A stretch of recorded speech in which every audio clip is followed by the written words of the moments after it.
Hello students, myself Sanjay Kumar.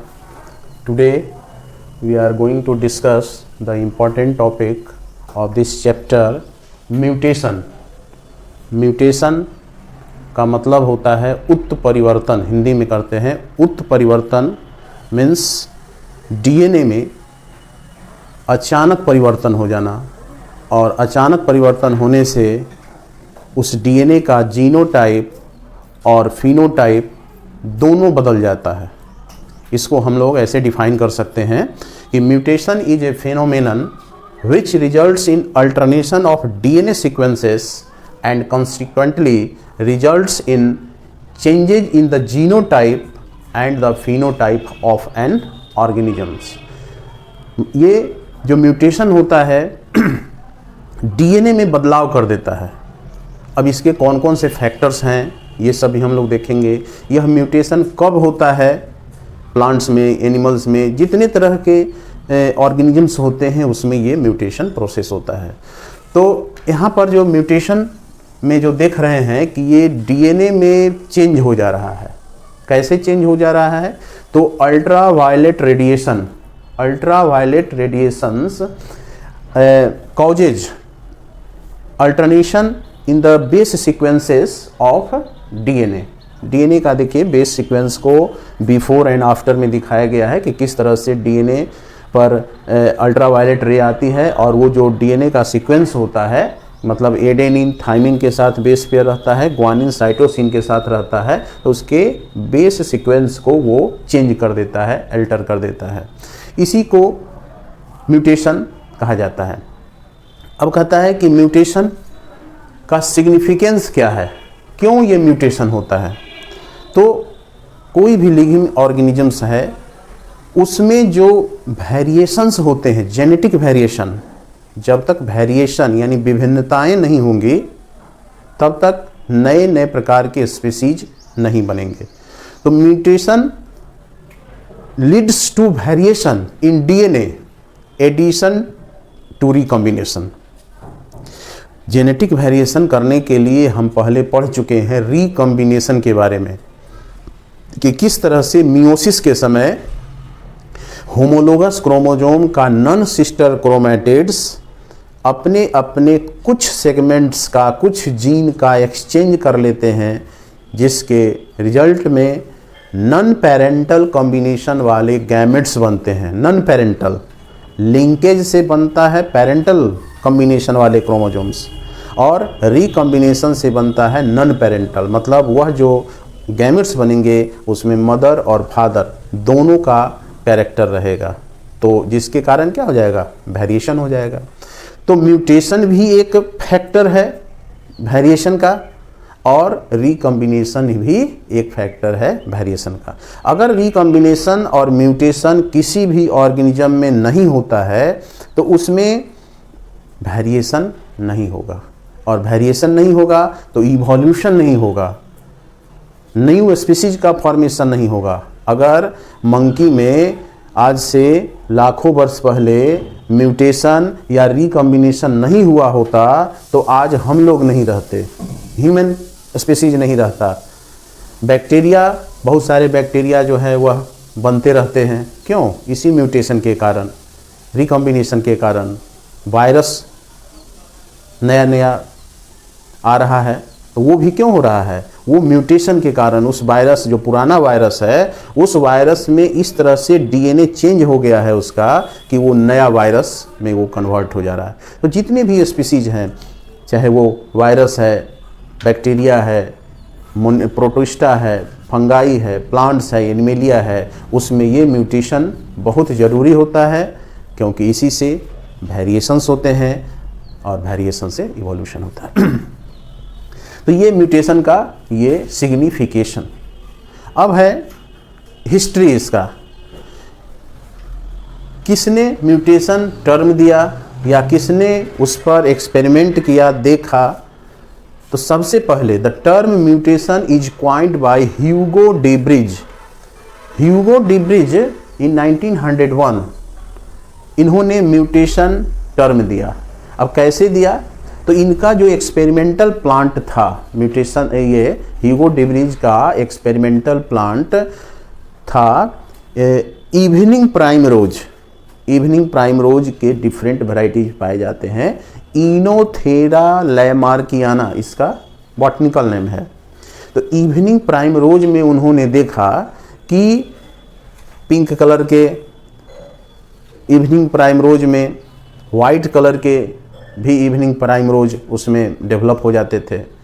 तो इसका उन्होंने स्टडी किया उस प्लांट पर, और स्टडी करने के बाद देखा कि पिंक रंग का जो क्रोमोसोम है उसमें क्रोमोसोम डिफरेंट नंबर में है, और वाइट रंग का जो है उसमें क्रोमोसोम डिफरेंट नंबर का है।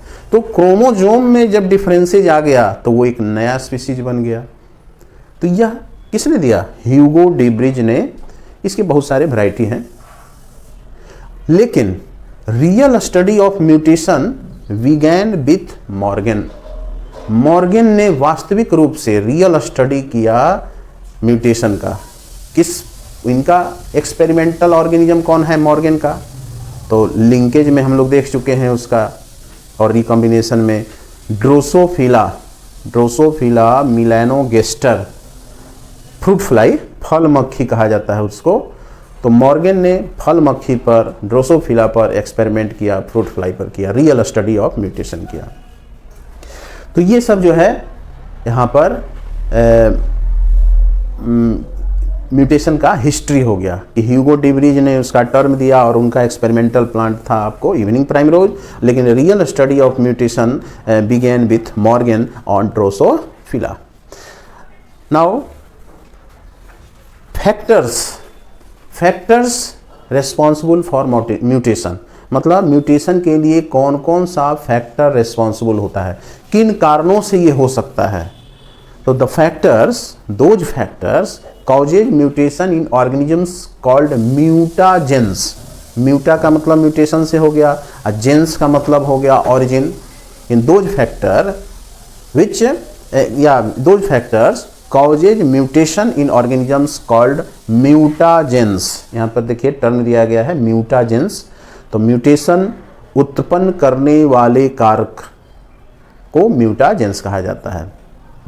अब कौन सा ऐसा फैक्टर है कि जो प्लांट में, एनिमल में ये म्यूटेशन करा सकता है? तो यहाँ पर देख रहे हैं कि केमिकल फैक्टर है, फिजिकल फैक्टर है, और नेचुरली भी ये जो है आपको होते रहते हैं। अब केमिकल फैक्टर में क्या है कि डाई इथाइल सल्फोनेट, ये एक केमिकल है जिसका इफेक्ट होता है, वो सेल पर अगर कांटेक्ट में आएगा तो वो डीएनए को, जो न्यूक्लियोटाइड्स होते हैं, उसको चेंज कर देगा। इसी तरह से इथिलीन एमाइन, ये भी एक केमिकल है। फॉर्मल्डिहाइड, ये सब these chemicals are called chemical mutagens, ना, रासायनिक कारक हो गया सॉरी, रासायनिक कारक हो गया। उसी तरह से कुछ फिजिकल फैक्टर्स होते हैं। अब जैसे भौतिक कारक, कौन से भौतिक कारक है जो डीएनए में अल्टरनेशन कर दे, चेंजेज कर दे? तो जैसे टेम्परेचर जब बढ़ेगा किसी सेल को, मान लिया कि ज़्यादा नॉर्मल जिस टेम्परेचर पर वो काम करता है, और उससे ज़्यादा टेम्परेचर अगर कर दिया जाए तो उसके जो डीएनए होते हैं वो टूटने लगते हैं, डीनेचर्ड होने लगते हैं। और डीनेचर्ड जहाँ हुआ, डीएनए का क्या होता है? डबल स्ट्रैंड होता है। जब टेम्परेचर बढ़ेगा तो बार बार उस सेल पर इफेक्ट करेगा टेम्परेचर, तो क्या करेगा कि उसके डीएनए अलग होने लगेंगे, और जिसके कारण उसका जो बेस सीक्वेंस है वो अल्टर कर जाएगा, चेंज कर जाएगा। उसी तरह से रेडिएशन सबसे इम्पॉर्टेंट फैक्टर है, अल्ट्रावायलेट रेडिएशन। अभी हम लोग देखे हैं अल्ट्रावायलेट रेडिएशन किस तरह से ये डीएनए को क्या कर रहा है? चेंज कर दे रहा है, उसके बेस सीक्वेंस को चेंज कर दे रहा है। और अल्ट्रावायलेट रे जो होते हैं वह ऊपर से सोलर रेडिएशन से आते हैं। इसको ओजोन लेयर ट्रैप कर लेता है, ओजोन लेयर उसको ट्रैप कर लेता है या उसको आने नहीं देता है, लेकिन ओजोन डिप्लेशन होने से वो अल्ट्रावायलेट रे सीधे अर्थ पर आते हैं और हमारे स्किन पर या जो प्लांट होते हैं उस पर वो सीधे इफेक्ट करते हैं और डिफरेंट कॉजेज भी कर सकते हैं। म्यूटेशन से कैंसर भी उत्पन्न हो सकता है, जैसे स्किन कैंसर या जो भी होते हैं। तो अल्ट्रावायलेट रे से म्यूटेशन हो सकता है और वही म्यूटेशन कैंसर में भी कन्वर्ट हो सकता है।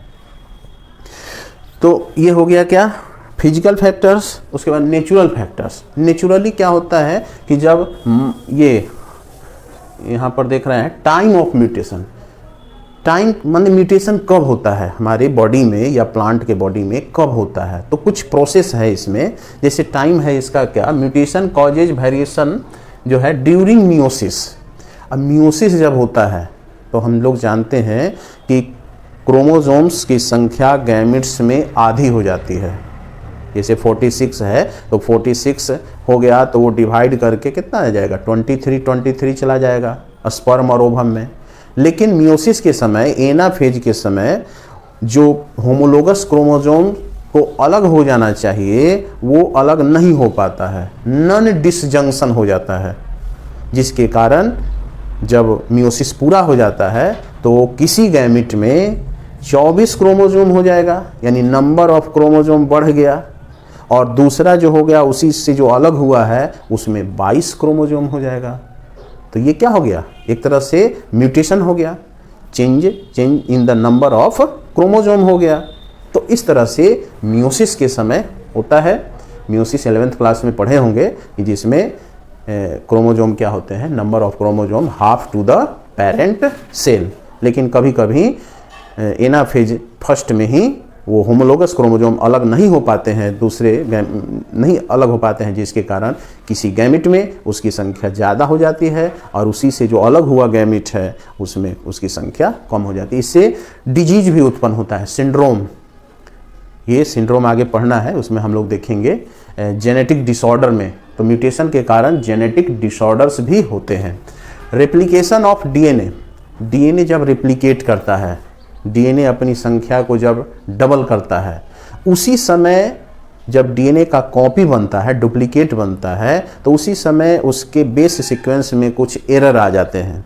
और वही एरर माने जो बेस सीक्वेंस होना चाहिए था उसके कॉपी में, वो ना होकर के एक आध बेस सीक्वेंस इधर से उधर हो जाता है। एरर स्वाभाविक है, नेचुरल फिनोमिनन में आता है, किसी से भी गलती हो सकता है। तो डीएनए जब कॉपी करता है उसी समय जो बेस का सीक्वेंस होता है उसमें एक आध बेस सीक्वेंस इधर से उधर हो जाता है।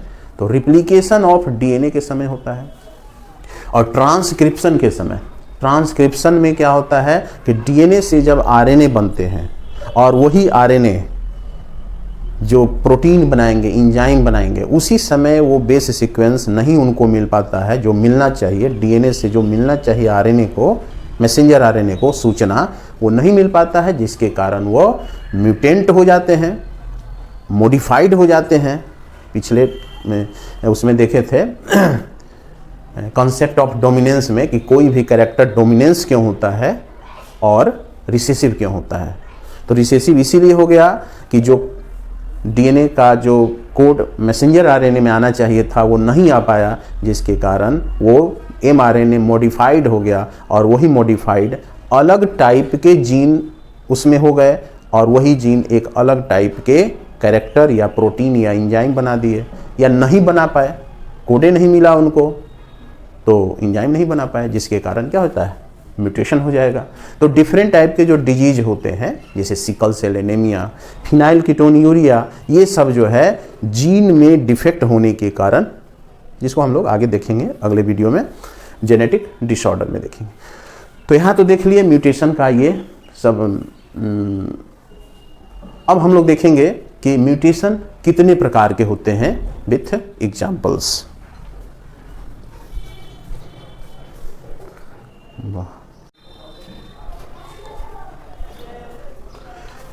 अब हम लोग देखेंगे म्यूटेशन के कितने प्रकार होते हैं, types of mutation. Types of mutation. तो म्यूटेशन के टाइप को मेन दो भागों में बांटा गया है।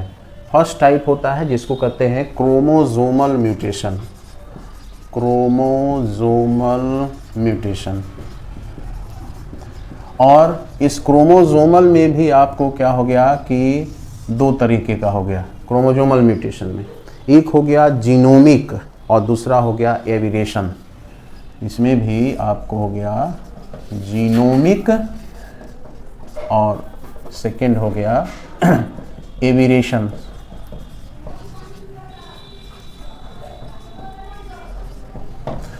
क्रोमोसोमल म्यूटेशन में हो गया। इसके बाद सेकेंड टाइप का जो हो गया म्यूटेशन, जिसको हम लोग कहते हैं जीन म्यूटेशन। जीन म्यूटेशन, और जीन म्यूटेशन में भी आपको दो तरीके का हो गया। एक है पॉइंट म्यूटेशन, इसमें भी थोड़ा और ज़्यादा भी है, लेकिन मेन जो हम लोग है जो ज़रूरत पड़ता है उसको हम लोग इसमें देखते हैं। तो पॉइंट म्यूटेशन हो गया, और दूसरा हो गया क्या, frame shift. Frame shift mutation.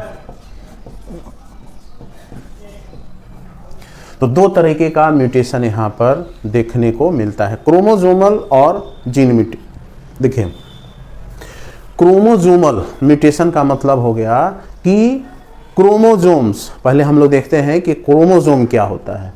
तो क्रोमोसोम में हम लोग देख रहे हैं कि इस क्रोमोसोम में दो क्रोमैटिड्स है। इस तरह से ये स्ट्रक्चर बना हुआ है, ये दो क्रोमैटिड्स है।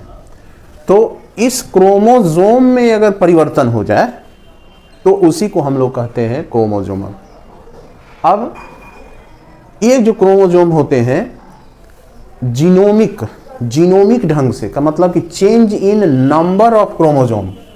अब जैसे फर्स्ट में हम लोग डिस्कस करेंगे क्रोमोसोमल, है ना। तो क्रोमोसोमल में फर्स्ट है आपको जीनोमिक। जीनोमिक में क्या हो गया कि चेंज, इसमें किसमें चेंजेज हो रहा है, तो change in number of chromosome. Change in number of chromosomes. Chromosome के नंबर में क्या होते हैं, यहाँ बदलाव हो जाता है। एविरेशन में क्या हो जाएगा, स्ट्रक्चर में बदलाव हो जाएगा, वो भी देखेंगे। तो पहले हम लोग जीनोमिक वाला देख लेते हैं। तो जीनोमिक में क्या हो गया कि ये जो क्रोमोसोम्स है, अब जैसे देखिए ह्यूमन का जो क्रोमोसोम्स होता है मेल का, उसका कैरियोटाइप का मतलब हो गया कि स्ट्रक्चर ऑफ डिफरेंट क्रोमोसोम्स। जैसे इसमें देखिए 23 पेयर्स दिखाई दे रहा है आपको। तो 23 पेयर्स में first pair, second pair, third pair, fourth pair, fifth pair, six pair, इसी तरह से एक्स और वाई, इतना है क्रोमोसोम। यानी टोटल 46 है, और सब का अपना अपना एक ग्रुप बना हुआ है। फर्स्ट क्रोमोसोम, जैसे कोई भी ह्यूमन है तो उसके सेल में आधे क्रोमोसोम्स फादर से आए होंगे और आधे मदर से। तो पहला क्रोमोसोम, फर्स्ट जो पेयर क्रोमोसोम है, उसका एक क्रोमोसोम फादर से आया है और दूसरा क्रोमोसोम जो उसी का पेयर है वो मदर से आया है। उसी तरह से सेकेंड पेयर में देख रहे हैं तो सेकेंड पेयर आपस में होमोलोगस है, दोनों देखने में एक ही जैसा है। उसका लंबाई, होमोलोगस का मतलब क्या होता है कि उसका शेप, साइज, स्ट्रक्चर सब सिमिलर होता है। जो जीन उस पर रहेगा पेरेंट फादर का, वही जीन उसके मदर वाले पर भी रहेगा, तो वो आपस में होमोलोगस क्रोमोसोम हो गया। तो first pair chromosome, second pair, third pair, fourth pair, fifth pair, इस तरह से डिफरेंट पेयर ऑफ क्रोमोसोम्स होते हैं। और सब का देखिए अलग अलग स्ट्रक्चर है, हर पेयर का अलग अलग स्ट्रक्चर है। तो ये कहलाता है क्या, कैरियोटाइप। तो कहता है कि ये जो 46 क्रोमोसोम है ये तो नॉर्मल ह्यूमन में हो गया, और वही अगर चेंज हो जाए संख्या, नंबर अगर चेंज हो जाए, 46 के जगह 45, 46 के जगह 45 हो जाए या 47 हो जाए, तो यही क्या हो जाएगा, म्यूटेशन कर देगा। यानी उसके जो ऑफ स्प्रिंग्स होंगे वह ह्यूमन से डिफर होंगे, कैरेक्टर उसमें डिफर होगा। अब उसमें different type of chromosomal disorders पढ़ना है, Turner's syndrome, Klinefelter syndrome, Down's syndrome, ये सब जो सिंड्रोम होता है वो नंबर ऑफ क्रोमोसोम चेंज होने के कारण होता है। अब जैसे जीनोमिक में हो गया कि नंबर ऑफ क्रोमोसोम चेंज हो गया, तो ह्यूमन का यहाँ पर देखे हैं कैरियोटाइप, लेकिन ये प्लांट में भी होते हैं, एनिमल में भी होते हैं, किसी में ये हो सकता है, नंबर ऑफ क्रोमोसोम चेंज कर सकता है। अब ये भी दो तरह के होते हैं, जीनोमिक वाला भी है, ये दो तरह का होता है। एक होता है कि नंबर ऑफ क्रोमोसोम कैसे चेंज होगा, तो उसको कहते हैं यूप्लॉइडी, और इसी में है पॉलीप्लॉइडी, यूप्लॉइडी और या पॉलीप्लॉइडी इसको कहते हैं। मतलब इसमें क्या होता है कि a set of number of chromosome changes, a set ही चेंज कर जाएगा, a set of number of chromosomes are changes, set change करने, जैसे 23 सेट्स इसमें है, 23 पेयर, तो उसमें सेट चेंज हो जाएगा। जैसे कि मान लिया कि 2n है पहले से, तो 2n की जगह क्या हो जाएगा 3n हो जाएगा, माने n इजकल टू 1 सेट, यहाँ पर n इजकल टू क्या सेट। अब फॉर एग्जांपल हो जाएगा क्या, पहले से नॉर्मल अगर कंडीशन होगा किसी में तो उसमें 2n रहता है, लेकिन यहाँ पर 3n हो जाएगा। अब 3n कहाँ पाया जाता है, ट्रिप्लॉइड क्रोमोसोम कहाँ पाया जाता है, पढ़े हैं हम लोग प्लांट में, इंडोस्पर्म में, जो पोलर न्यूक्लियाई के साथ मेल गैमेट का सेकेंड न्यूक्लियस फ्यूज होता है तो उससे क्या बनता है, पेन बनता है। तो ये 3n वाले किस में बनते हैं, प्राइमरी इंडोस्पर्म न्यूक्लियस में ये बनता है, 3n क्रोमोसोम हो गया। तो वहाँ पर क्या है कि 3 है, उसके बाद 4n 5n कुछ भी हो सकता है, 4n 5n, इस तरह से ये n उसमें संख्या क्या हो गया, बढ़ेगा। और इसमें क्या हो जाएंगे, n बढ़ रहा है। अब इसमें जैसे 3n है तो 3n को क्या कहेंगे, ट्रिप्लॉइड कहेंगे, 3n को यहाँ पर हम लोग क्या कहेंगे, ट्रिप्लॉइड। तो जो इंडोस्पर्म्स होते हैं उसमें वो कैसा होता है, ट्रिप्लॉइड होता है। 4n है टेट्राप्लॉइड, टेट्राप्लॉइड है। 5n है तो उसको हम लोग क्या कहते हैं, पेंटा। तो इस तरह से ये क्या होता है कि नंबर ऑफ इसमें सेट्स चेंज करते हैं। ये कब होता है, तो यह होता है non separation of chromosome during anaphase first, यानी क्रोमोसोम जो अलग अलग हो जानी चाहिए था, किसी सेल में 2n रह जाता है और वो किसी n वाले से फ्यूज कर गया तो 3n हो गया, 2 गो से फ्यूज कर गया तो 4n हो गया। तो यह जो होते हैं कब होते हैं, कारण क्या है यूप्लॉइडी का, तो कारण हो गया कॉज, कॉज हो गया क्या कि non separation of chromosome during anaphase first, non separation of chromosomes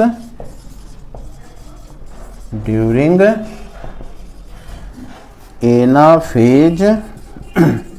anaphase first, उसी के समय ये क्या होते हैं, नॉन सेपरेट रहते हैं। अब इसका फायदा क्या है, इस तरह से अगर म्यूटेशन होता है तो इसका यूज क्या है, यूज क्या है, इसका उपयोग क्या है। तो जैसे ट्रिप्लॉइड जो इंडोस्पर्म होते हैं उसमें अगर नंबर ऑफ क्रोमोसोम 3n है तो क्या करता है, एम्ब्रियो को न्यूट्रिशन देता है। न्यूट्रिशन देने का मतलब कि उसमें क्या हो जाएगा, रिजर्व फूड रहेगा, उसका साइज बड़ा हो जाएगा, वो किसी भी सीड के साइज को बड़ा करेगा, ज़्यादा प्रोडक्टिविटी देगा फॉर क्रॉप प्लांट्स। तो यह जो यूप्लॉइडी या पॉलीप्लॉइडी है ये प्लांट के केस में ये फायदेमंद होता है। तो यहाँ पर क्या हो जाएगा, फॉर ऑब्टेन लार्ज साइज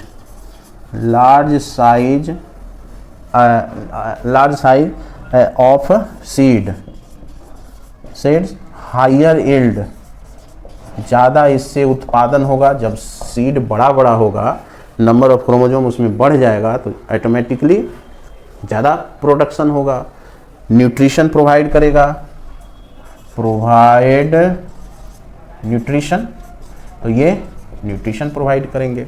तो इस तरह से ये जीनोमिक हो गया, यानी नंबर ऑफ क्रोमोसोम। तो जीनोमिक में फर्स्ट हो गया यूप्लॉइडी, ये इसमें भी 2 तरह का है, जीनोमिक में भी यूप्लॉइडी है और एनुप्लॉइडी है इसमें। तो पहला ये हम लोग देख लिए यूप्लॉइडी, इसको लिख लीजिए, इसके बाद हम लोग एनुप्लॉइडी का देखते हैं।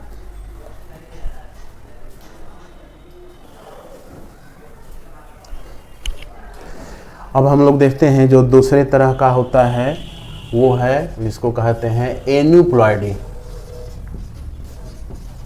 एनुप्लॉइडी का मतलब हो गया कि इसमें लॉस और गेन ऑफ 1 और 2 क्रोमोसोम, इसमें सेट नहीं घटेगा बढ़ेगा, लॉस इसमें 1 या 2 क्रोमोसोम घटेंगे बढ़ेंगे। तो लॉस ऑफ 1 और 2 क्रोमोसोम्स, सेल में 1 या 2 क्रोमोसोम्स इसमें घटेंगे या बढ़ भी जाएंगे, तो उसी को एन्यूप्लॉइडी कहते हैं। और इसमें भी अब 2 कैटेगरी हो जाएगा, इसमें भी अब 2 कैटेगरी, अगर बढ़ने वाला है हाइपरप्लॉइडी कहलाता है और घटने वाला है तो हाइपोप्लॉइडी कहलाता है। तो हाइपरप्लॉइडी और हाइपोप्लॉइडी 2 तरह का ये हो गया कि इसमें नंबर 1 या 2 क्रोमोसोम क्या होते हैं बढ़ जाएंगे। अब जैसे हाइपर में क्या हो जाएगा कि एक्सेस हो जाएगा, एक्सेस का मतलब कि 2n से ज़्यादा हो जाएगा, 1 क्रोमोसोम 2 क्रोमोसोम 3 क्रोमोसोम इस तरह से हो जाएगा। और हाइपोप्लॉइडी में क्या हो जाएंगे, कम हो जाएंगे, लॉस हो जाएगा, loss of chromosome, loss of chromosome हो जाएगा। इसमें एक्सेस नहीं कहिए, गेन ऑफ क्रोमोसोम हो जाएगा, उसमें सेल में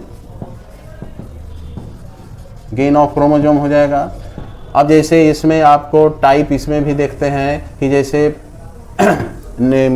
एक क्रोमोसोम अगर बढ़ जाता है तो उसको कहते हैं ट्राइसोमिक। अब इसमें भी हो गया ट्राइसोमिक। ट्राइसोमिक कैसे हो गया, तो 2n अगर होना चाहिए नॉर्मल और उसमें 1 बढ़ गया तो 2n+1 हो गया, तो ये ट्राइसोमी हो गया। यानी इसमें क्रोमोसोम कितना, अगर ह्यूमन के केस में देखा जाए तो हो जाएगा 47 क्रोमोसोम हो जाएगा, यानी 47 क्रोमोसोम हो जाएगा। और इसमें जो डिजीज है डाउन्स सिंड्रोम, डाउन सिंड्रोम पढ़ना है आगे, तो उसमें ये इस म्यूटेशन के कारण वो डाउन सिंड्रोम होता है। उसी तरह से ट्राइसोमी हो गया, 2n+1 2n+2 हो जाएगा तो उसको हम लोग कहेंगे टेट्रासोमी। टेट्रासोमी हो गया 2n+2, 2n+2 हो गया। उसी तरह से पेंटासोमिक, यानी 2n+3, यानी एक ही क्रोमोसोम इसमें ज़्यादा हो जाएगा ट्राइसोमी में, टेट्रासोमी में। तो इस तरह से जो है क्या है, हाइपरप्लॉइडी हो गया। हाइपोप्लॉइडी में क्या हो गया कि लॉस हो रहा है, जैसे 2n-1 2n-2, जैसे इसमें एग्जाम्पल हो गया क्या, लॉस ऑफ क्रोमोसोम में मोनोसोमी इसको कहते हैं, मोनोसोमी। ये सब टर्म याद रखिएगा, ध्यान में रखिएगा। मोनोसोमी का मतलब हो गया 2n-1। अब जैसे इसमें एग्जाम्पल हो गया, इसमें कौन सा डिजीज होता है, तो टर्नर्स सिंड्रोम पढ़ना है। टर्नर्स सिंड्रोम जो होते हैं, इस फीमेल में होना चाहिए 46, लेकिन इसमें 45 होता है। 46 होना चाहिए, उसमें से 1 कम हो गया तो ये 45 हो गया। तो टर्नर सिंड्रोम में ऐसा मोनोसेमी होता है। उसके बाद दूसरा जो केस होता है नूलीसोमी।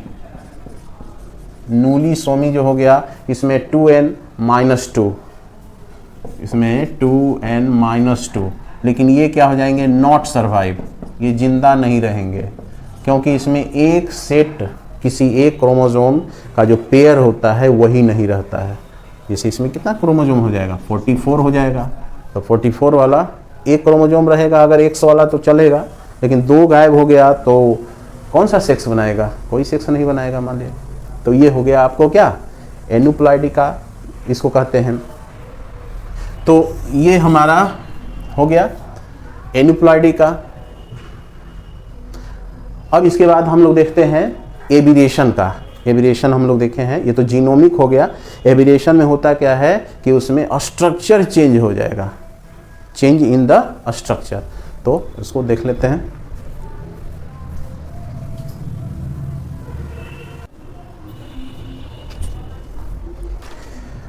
अब हम लोग देखते हैं कि क्रोमोसोमल एबिरेशन, इसका मतलब होता है कि change in number of change in chromosome structure. Number वाला तो हो गया तो वो जीनोमिक कहलाता है, और उसमें आपको ये एबिरेशन हो गया कि स्ट्रक्चर चेंज हो जाएगा। और ये स्ट्रक्चर कब चेंज होता है, तो मियोसिस के समय जो होमोलोगस क्रोमोसोम्स एक दूसरे के साथ अटैच रहते हैं क्रॉसिंग ओवर करने के लिए, उसी समय उस होमोलोगस क्रोमोसोम का कोई पार्ट टूट करके उसके साथ जुट गया या दूसरे का इसके साथ जुट गया तो वही कहलाता है एविरेशन कहलाता है। और ये दो प्रकार से है, इंट्रा क्रोमोसोमल और इंटर क्रोमोसोमल। इंट्रा क्रोमोसोमल का मतलब कि जैसे कि यहाँ पर एग्जांपल दिया हुआ है, एक क्रोमोसोम है और इस क्रोमोसोम, अभी हम लोग देखे हैं क्रोमोसोम के बारे में कि क्रोमोसोम क्या होता है, वो किस तरह से कहाँ रहते हैं। ये क्रोमोसोम है और इस क्रोमोसोम पर मान लिया कि 6 जीन है, 6 जीन है, मान ली ए है, B C D E F, 6 gene है यहाँ पर। और इस 6 जीन में से अगर कोई एक जीन अपना यहाँ पर क्या करेगा, पोजीशन चेंज कर लेगा उसी समय, मियोसिस के समय, तो कैसा उसका शेप हो जाएगा। मान लिया कि यहाँ पर शेप चेंज हो गया, ए बी तक ठीक है, और ई वाला यहाँ आ गया और सी यहाँ चला गया, तो A B E C D F हो जाएगा। तो इस तरह का अगर सीक्वेंस हो गया क्रोमोसोम में, देखिए उसमें दिखाया गया है, उस फोटो में भी, डायग्राम में भी दिखाया गया है कि A B C D E F है, और उसमें अगर यह जो ई क्रोमोसोम है ये यहाँ पर चेंज हो गया है, पोजीशन यहाँ से यहाँ आ गया है और ये इधर से इधर चला गया है, तो क्या हो गया, इसी को इन्वर्सन कहते हैं, इन्वर्ट हो गया सीक्वेंस, इसका change in position of A segment हो गया। सेकेंड में क्या है, डिलीशन। डिलीशन, डिलीट का मतलब क्या होता है, टूट जाना, अलग हो जाना, मिटा देना। A B C D E F है, तो इसमें से मान लिया कि ए बी सी गायब हो गया, यहाँ पर इसमें से सी गायब हो गया, सी टूट करके दूसरे के साथ चला गया, तो क्या हो गया, ए बी और सी वाला गायब हो गया, डी ई एफ हो गया। तो देख रहे हैं लेंथ इसका क्या हो गया, कम हो गया, तो loss of A segment called deletion. यहाँ पर देख रहे हैं कि सी इससे क्या हो जाएगा, बाहर हो गया है, नहीं है इसमें, डिलीट हो गया है। डुप्लीकेशन में क्या है, कि डुप्लीकेशन में है क्या कि extra segment attach with chromosome, कोई एक्स्ट्रा क्रोमोसोम इसमें आ जाता है किसी दूसरे क्रोमोसोम का, होमोलोगस क्रोमोसोम का। अब जैसे यही रिपीट कर सकता है, A B C D D E F, A B C D D E F. तो देख रहे हैं कि ये जीन का लेंथ इतना है, तो इसमें एक जीन हट गया है तो इसका लेंथ कम हो गया, डिलीट हो गया। इसमें ये डी वाला जो है वो 2 हो गया, बढ़ गया, ये डी वाला 2 हो गया, तो इस जीन एक कुछ क्रोमोसोम का लंबाई क्या है, बढ़ गया। इंसर्शन, इंसर्शन में कहता है कि जैसे इसमें सेम क्रोमोसोम का ये बढ़ गया है, इसमें किसी दूसरे क्रोमोसोम का इसमें ऐड हो जाएगा। Insertion of segment of other chromosome, जैसे यहाँ पर देख रहे हैं कि ए है, बी है, सी है, डी है, और एक आ गया एल क्रोमोसोम, एल, तो एल इसमें नहीं न था, होमोलोगस क्रोमोसोम में भी नहीं था, ये किसी दूसरे क्रोमोसोम का आ गया है इसमें, ये जो है एल किसी दूसरे क्रोमोसोम का आ गया है, और ई और एफ रहेगा। तो यहाँ पर देख रहे हैं कि ये इंसर्शन हो गया। तो इसी तरह से क्रोमोसोम एविरेशन है कि क्रोमोसोम का स्ट्रक्चर चेंज हो जाएगा, जितना नॉर्मल ये होना चाहिए ये नॉर्मल हो गया। नॉर्मल क्रोमोसोम है, मान लिया कि उसमें से इस तरह से हो रहा है, अगर ये शिफ्ट हो गया, पोजीशन चेंज हो गया तो इन्वर्सन, कोई एक इसमें से गायब हो गया तो डिलीशन हो गया, इसमें कोई एक क्रोमोसोम एक्स्ट्रा ऐड हो गया तो डुप्लीकेशन, मैंने डुप्लीकेट बना लेता है, डी क्रोमोसोम डी जीन अपना डुप्लीकेट बना लिया।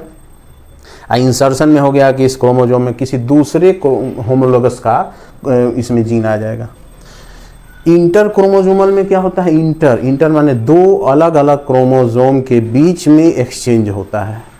इसमें तो एक ही क्रोमोसोम के बीच चेंज हो रहा है, इसमें 2 क्रोमोसोम आपस में नॉन होमोलोगस, जैसे ये मान लीजिए कि क्रोमोसोम है A B C D E F, ये क्रोमोसोम है, सेम वही है, और दूसरा जो है नॉन होमोलोगस क्या है, L M N O P Q हो गया। ये है बिफोर, देख रहे हैं पहले, यानी म्यूटेशन नहीं हुआ है तो नॉर्मल केस। यहाँ पर ये जो एरो देख रहे हैं ये म्यूटेशन को शो कर रहा है, तो म्यूटेशन के बाद शो क्या करेगा कि ये जो सेगमेंट है डी ई एफ वो इसके साथ जुट जाएगा, DEF यहाँ पर एक्सचेंज हो गया, और ABC यहाँ ठीक है, ABC यहाँ ठीक है, LMN यहाँ ठीक है, LMN यहाँ ठीक है, और OPQ इसके साथ एक्सचेंज हो गया, OPQ। तो यहाँ पर देख रहे हैं कि सेगमेंट ये वाला यहाँ आ जा रहा है, ये यहाँ आ जा रहा है ना, इसमें भी देखिए। तो ये क्या हो गया कि दो क्रोमोजोम, दो नॉन होमोलोगस क्रोमोजोम के बीच एक्सचेंज हो रहा है, और इस तरह का जो चेंजेज होता है, change in position between two chromosomes occurs या commonly occurs in cancer cells. जो कैंसर सेल्स होते हैं उसमें इस तरह का कैरेक्टर होता है, ठीक ना। तो यही चीज़ है इसमें, ये देखिए क्रॉनिक माइलॉइड ल्यूकेमिया, ये क्या है, एक तरह का ये कैंसर है जिसमें ये एक्सचेंज होता है। तो इतना हो गया इसमें। अब हम लोग देखेंगे जीन म्यूटेशन के बारे में।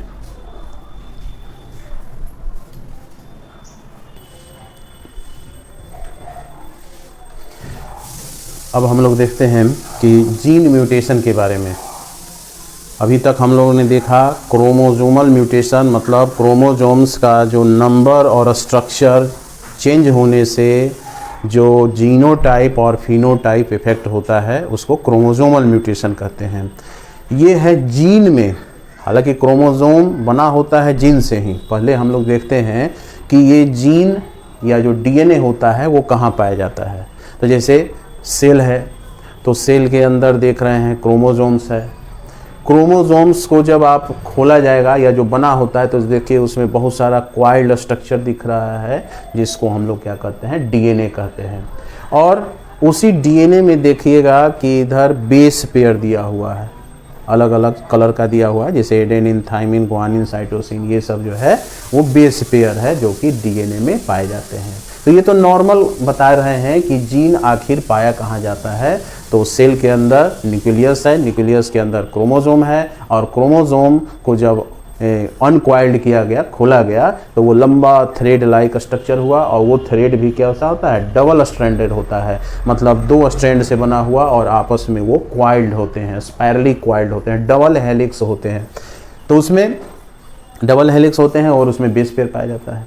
चलिए अब इसमें है देखना क्या कि change in A base sequence, change हो जाए या कोई बेस इसमें से डिलीट हो जाए या कोई एक्स्ट्रा बेस इसमें आ जाए जो पहले से है, तो या तो उसका पोजीशन चेंज कर जाए सिंगल बेस का, या तो कोई एक्स्ट्रा बेस उसमें ऐड हो जाए, या कोई एक्स्ट्रा जो बेस है वो हट जाए, डिलीट हो जाए।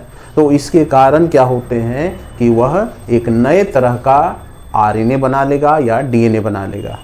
तो इसमें यही कहता है कि चेंज एंड डिलीशन और इंसर्शन ऑफ वन और more base pair of DNA which results in the genotype and phenotype of an organism. Genotype जब चेंज हो गया तो उसका फिनोटाइप भी चेंज हो जाएगा।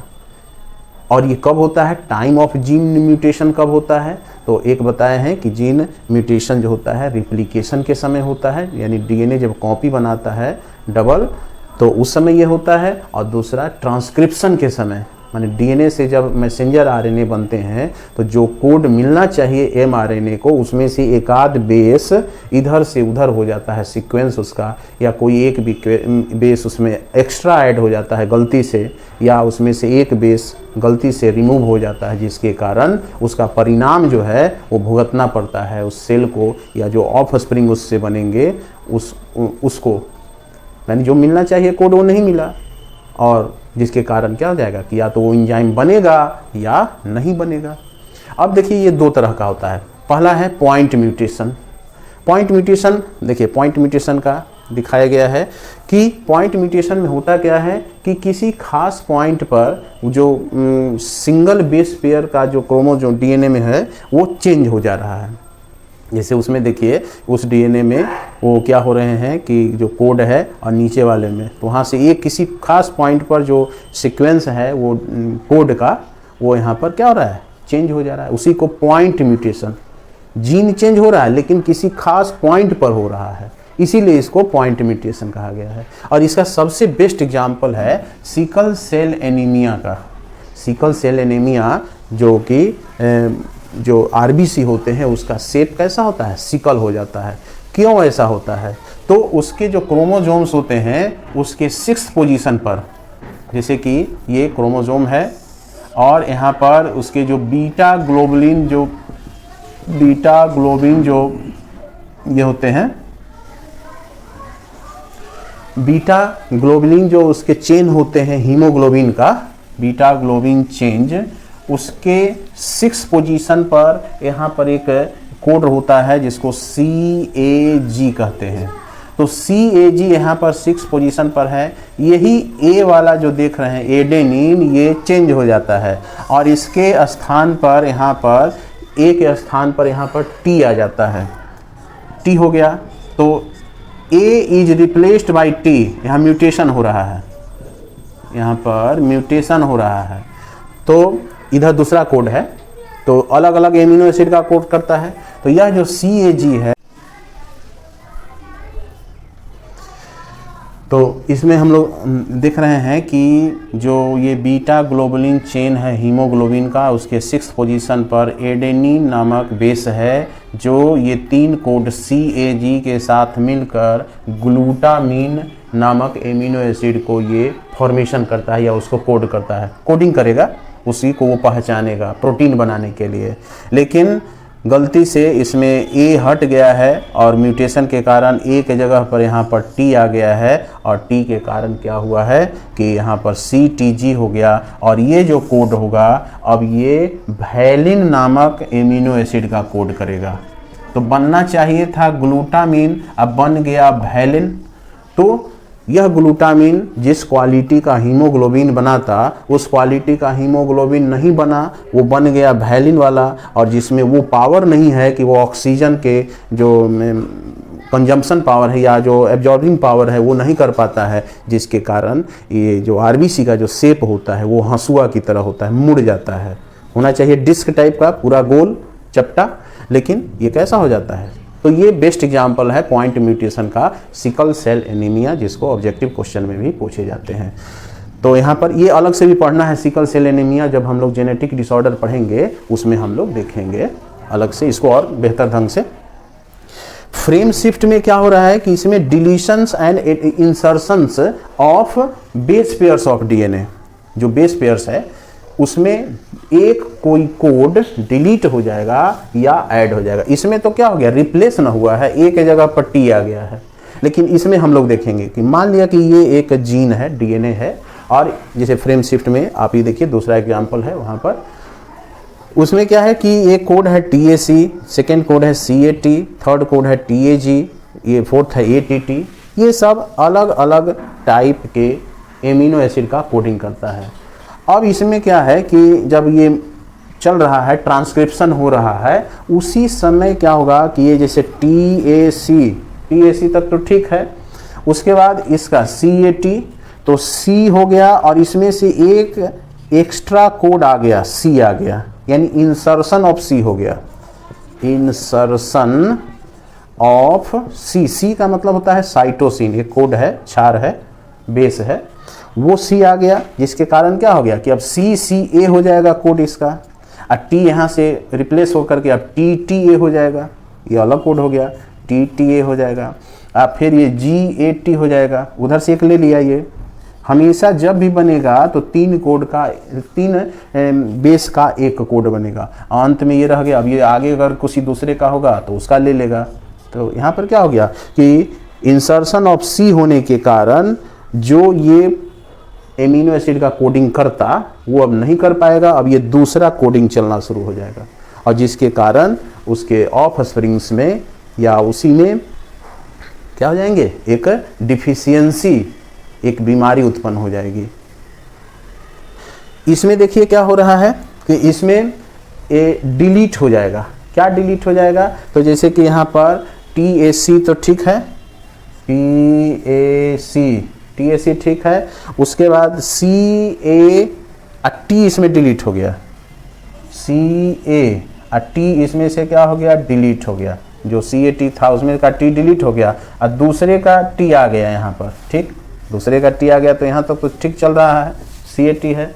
लेकिन AGA हो जाएगा अब यहाँ कोड, जो कि AGA कोड नहीं ना था, T तो उसका इसमें आ गया, ये तो डिलीट हो गया है, तो AGA आ गया, अब उसके बाद TT हो जाएगा। तो इस तरह का हो गया। इसमें इंसर्शन ऑफ C के कारण इसका जीनोटाइप, यही जीनोटाइप है वो चेंज हो गया, और जीनोटाइप के कारण ये फिनोटाइप भी चेंज हो जाएगा। उसी तरह का ये एंजाइम बनाएगा जैसा कि इसको कोड मिला है। उसी तरह से इसमें क्या हो जाएगा, डिलीशन हो जाएगा, डिलीशन ऑफ T। तो डिलीशन ऑफ T के कारण क्या हो गया कि उस DNA का जीनोटाइप ऐसा हो जाएगा, और इसके कारण फिनोटाइप यानी यह भी क्या करेगा, एक नए प्रकार का प्रोटीन बनाएगा।